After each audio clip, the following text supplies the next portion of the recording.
that was possibly one of the weaker points of the film, was that love story, and we didn't really get a lot of explanation about how that happened. It just sort of, like I said, it just happens because the plot needs it to happen.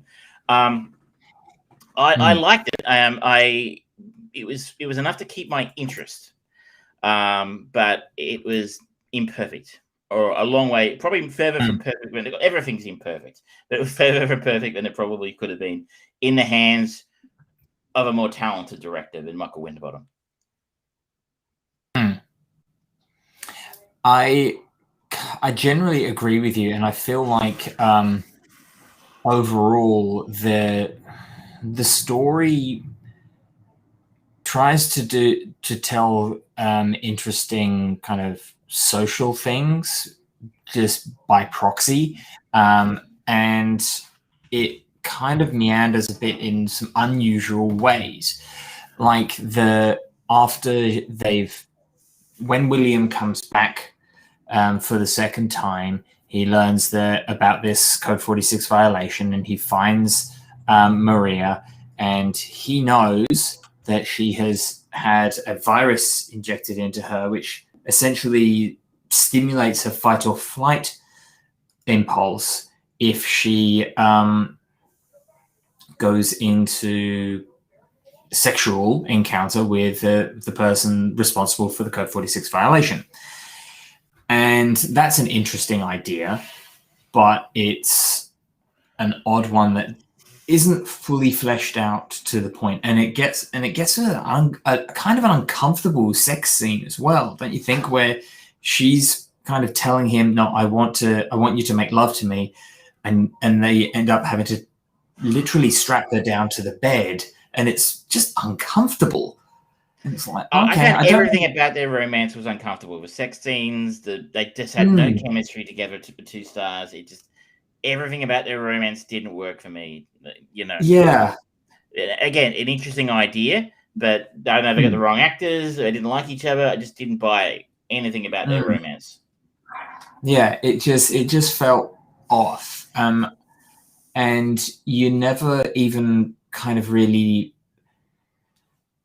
it doesn't really leave anything in this good guys, bad guys scenario, because everything that we are presented with, like William is tracking down these fake IDs because, there's a reason why people get denied IDs. And we see the cause and effect of that with one of the people that he meets when he's with Maria, who within the week that he's back in the US travels to, I think it's Africa, and it contracts a virus and dies. And it's like, okay, well, yep, there was a good reason for that. And then throughout the rest of it, it's like, okay, it seems like they're just trying to stop this genetic Oedipus scenario from happening. So the Sphinx never seems to actually be this malevolent totalitarian government. It just genuinely seems like they've actually got the best interests at heart. They're just maybe not very good with their PR. It just all kind of doesn't finish well. No, you're fair. Like, they don't come across. They don't have a great deal of menace for a overwhelmingly, evil dystopian overlord. Other than the fact that they obviously they keep people as non-citizens, and they're so tight with their insurance and stuff. And I'm like, that's not a world away from reality. Just try and see, if you're an anti-vaxxer, you're fucked. You are fucked, and I would like you to turn our show off and never download it again, by the way. You try and travel. Try and travel next year, right? Let's say, or even now, right? You can travel. Unlike our fucking incompetent leaders, some people overseas have vaccinated enough of their citizens to allow them to travel. Try and travel anywhere in the world that will allow travel right now, and try and do that without a current COVID test. You're fucked. You can't do it. The little things with papels, you can't get in without insurance and that kind of thing. It's not a world away from reality, which is good sci-fi. No, it's really not. Yeah, it's really not, and that does lend a little bit of authenticity to the world, I think, but it's still not. It's not fully formed enough to do it. Like, I don't understand why it would be such a problem for William's character where he stays over his 24 hours. It's like, okay, he was sent there for legitimate purposes. Why would the insurance company that he works for, which is the government insurance company, why wouldn't they just go, okay, we'll issue a new thing? He instantly goes into panic mode and tries to get an illegal one.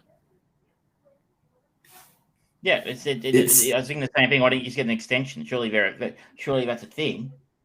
And then it's even offered later on. He's talking with his boss, and she says, "You need to go to this office, and we'll send you home." That didn't seem that bad or scary. It just didn't quite land. It didn't quite stick the landing. There was a lot of good ideas floating around, but no one ever kind of formed that clay into a Demi Moore and Patrick Swayze shaped ghost bowl. Take my visa away. It was an interesting. I'm glad it was certainly a better choice than Mission to Mars. Having seen both. Yes. Fair enough. So there you go. I narrowly avoided, and we will wait for next week to find out what punishment I will be getting for that little hiccup. But I think that's pretty much hiccups are rarely choices. I made a mistake. I'm human. Well, that's what I tell the government anyway. Shall we talk about what if? No, not yet, because I got to tell you where we're going next week. Oh, that's right. Of course, I'm jumping the gun. Jeez, fortunately, I am prepared this week. I had a 2-hour, very boring meeting today at work. At which point I spent probably 2/3 of it, carefully dissecting the resumes of the people who were involved in this film. And while it was very tempting to go for something like The Descent, because I love that film, it would do two things. One, there would be very few ways out of that film for you because there was no one famous in it apart from Neil Marshall, and most of his other films kind of blow, except for Dog Soldiers. So you would be a difficult film on the way out of that. And, I've kind of seen it before, not so long ago, Yeah. So, but I've decided to pick one that's a little bit more interesting. And this one is one of the very few films, it may in fact be the only film that Samantha Morton has ever been an executive producer of. Okay. Not something she's best known for.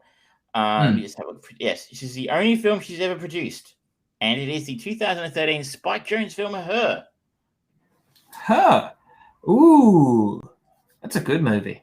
It is. I think I've seen it, but it's been a long time. I don't remember it very well. And I think this leaves you with a plethora of exit doors on the way out. So Phoenix, Amy Adams, Scarlett Johansson, Rooney Mara, Kristen Wiig, Bill Hader, Olivia Wilde, Spike Jonze. There's plenty of ways. And of course, you got the great Spike Jonze himself as a director and writer. So, yeah, I think this is going to be a pretty easy one for me. Well, I'm spoiled for choice, frankly. There's a good selection of stuff in there. Absolutely. I don't think you'll have a problem, and it's fairly easy to find, unlike some of the other films that we have to try and see these days. That is true. I believe it's streaming in Australia on Stan. Don't know about your overseas markets. Yeah, there we go. Okay, so that is perfect. 30 minutes for opening. Shall we now go on to What If? Sure. So I've seen the first 2 episodes, and I think your initial heads up to me was you didn't like episode 1. What did you think of episode 2? Was there an improvement there for you? Yes and no.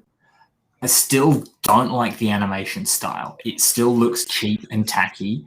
The voice work, while it is nice that they're bringing back the original actors for many of the roles.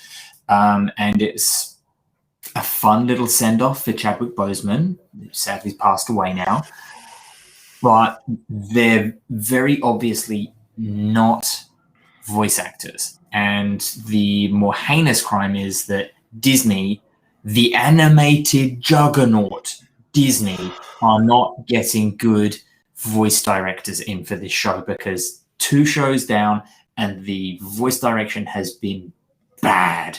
it has been bad throughout. Like Jimon Hounsou's character in from Guardians of the Galaxy and also in Captain Marvel, he's in this as well.